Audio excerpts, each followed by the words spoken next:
ఒకరి తర్వాత మరొకరు. మొన్న తమ్మినేని సీతారాం, ఇప్పుడు భూమన కరుణాకర్ రెడ్డి. వైసీపీ నేతలపైన వరుసపెట్టి వస్తున్న భూ కబ్జా అలిగేషన్స్ పొలిటికల్ హాట్ టాపిక్ అవుతున్నాయి. తిరుపతిలో ప్రభుత్వ భూములను ఆక్రమించారంటూ భూమన ఆధీనంలోని స్థలాల్లో కూల్చివేతలు చేపట్టారు అధికారులు.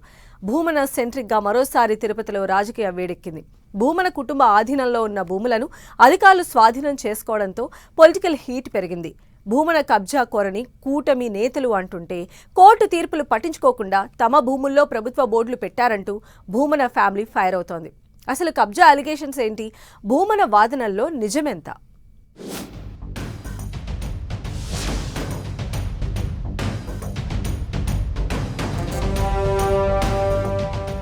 మరో వైసీపీ నేతపై భూ కబ్జా అలిగేషన్. తిరుపతిలో భూమన భూముల్లో కూల్చివేతలు. 9.33 ఎకరాలు ఆక్రమించినట్లు ఆరోపణలు. తాము కొనుక్కున్న భూములు అంటున్న భూమన. మరో వైసీపీ నేతను భూ కబ్జా అలిగేషన్స్ వెంటాడుతున్నాయి. మొన్నటి వరకు మాజీ స్పీకర్ తమ్మినేని సీతారాం ఎపిసోడ్ పెను దుమారం లేపింది. ఇప్పటికీ ఆయన కుటుంబం పరారీలో ఉన్నారనే టాక్ నడుస్తోంది. ఇక ఇప్పుడు ఓవర్ టు తిరుపతి అన్నట్లు అయిపోయింది పరిస్థితి.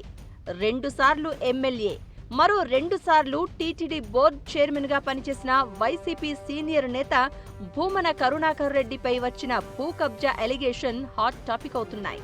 తిరుపతి పరిసరాల్లో భూమన కుటుంబం ప్రభుత్వ భూములను కబ్జా పెట్టినట్లు కూటమి నేతలు ఆరోపిస్తూ వస్తున్నారు. నిజానికి తిరుచానూరు, తిరుపతి చుట్టుపక్కల భూమన ఫ్యామిలీకి ఆస్తులు ఉన్నాయి. అయితే లేటెస్ట్ గా భూమన కుటుంబం ఆధీనంలో ఉన్న తిరుపతి శివారులోని మంగళం ప్రాంతం దగ్గర 5 ఎకరాలు, అలానే తిరుపతి రూరల్ మండలం తిరుచానూరు దగ్గర మరో 4 ఎకరాల భూమిని ప్రభుత్వం స్వాధీనం చేసుకుంది. రెవెన్యూ అధికారులు ఉన్నపళంగా జేసీబీలతో భూమిలోకి దిగి ఆ స్థలాల్లో ఉన్న నిర్మాణాలను కూల్చివేశారు. ప్రభుత్వ భూమిగా డిక్లేర్ చేస్తూ బోర్డులు పెట్టారు. ఈ భూములు ఇప్పటివరకు భూమన కరుణాకర్ రెడ్డి కుటుంబం ఆధీనంలో ఉన్నట్లు రెవెన్యూ సిబ్బంది చెప్తోంది. మంగళం దగ్గరున్న ల్యాండ్ పశువుల మేత కోసం వినియోగించే మందబైలు భూమి అని, అలాగే తిరుచానూరు దగ్గరున్న భూమి స్వర్ణముఖి నది ఒడ్డునున్న బఫర్ జోన్ పరిధిలోనిది అని రెవెన్యూ ఆఫీసర్లు చెబుతున్నారు. అయితే ఇవి పట్టా భూములని కొన్నేళ్ల క్రితం తాము కొనుగోలు చేశామని భూమన కుటుంబం వాదిస్తోంది. పైగా ఈ భూమిపై కోర్టులో కేసు నడుస్తుందని కోర్టు ఆదేశాలను కూడా ధిక్కరిస్తూ రెవెన్యూ సిబ్బంది భూమి స్వాధీనం చేసుకున్నారని భూమన కుటుంబం చెబుతోంది. దాదాపు 22 ఏళ్ల క్రితం ఆ భూములను కొనుగోలు చేశామని, ఇప్పుడు ప్రభుత్వ భూముల ఆక్రమణ అనడం ఏంటని ప్రశ్నిస్తున్నారు భూమన. తాను నివసిస్తున్న ఇల్లు లాక్కున్నా భయపడను అంటున్న భూమన మరింత ఉత్సాహంతో ప్రభుత్వ తప్పులను ఎత్తి చూపుతానంటూ చెప్పుకొచ్చారు.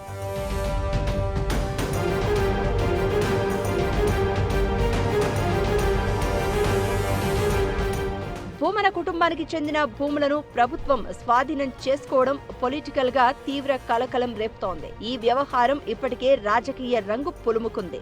భూమన కుటుంబ భూ భాగోతం బట్టబయలైందని, ప్రభుత్వ భూమిని, నదీ పరివాహక భూమిని భూమన కుటుంబం ఎన్నో ఏళ్లుగా ఆక్రమించుకుని ఉన్నారని టీడీపీ, జనసేన నేతలు వాదిస్తున్నారు. అయితే కక్ష సాధింపు చర్యలకు దిగి తమను ఇబ్బంది పెడుతున్నారని భూమన కుటుంబం చెబుతోంది. కూటమి ప్రభుత్వంపై తన పోరాటం ఆగదని భూమన కరుణాకర్ రెడ్డి అంటున్నారు. ఈ వ్యవహారం కోర్టులోనే తేల్చుకుంటానంటున్నారు. టీటీడీ వ్యవహారంలోనే కాకుండా వివిధ అంశాలలో తరచుగా ప్రభుత్వాన్ని ఇరుకున పెడుతున్న భూమన కరుణాకర్ రెడ్డి భూ ఆక్రమణల అలిగేషన్స్ ఎదుర్కోవడం తిరుపతి నగరంలోనూ చర్చనీయాంశమైంది.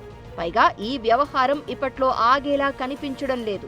రాజకీయంగా కూడా ఇది ప్రకంపనలు సృష్టించే అంశంగా మారబోతోంది. తిరుచానూరులో భారీగా ఇనాం భూములున్నాయంటోంది రెవెన్యూ శాఖ. దాని పక్కనే సర్వే నెంబర్ 479లో స్వర్ణముఖి నది పరివాహక భూములు ఉన్నట్లు రికార్డులు చూపిస్తోంది.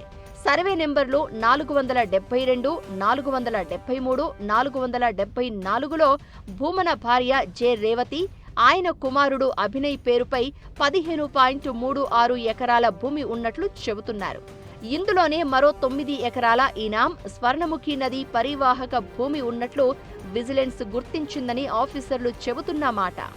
రెవెన్యూ శాఖ ఫీల్డ్ సర్వే చేసి పరిశీలించినప్పుడు భూమన 9 ఎకరాల భూమిని కబ్జా చేసినట్లు గుర్తించాం అనేది రెవెన్యూ ఆఫీసర్స్ వాదన.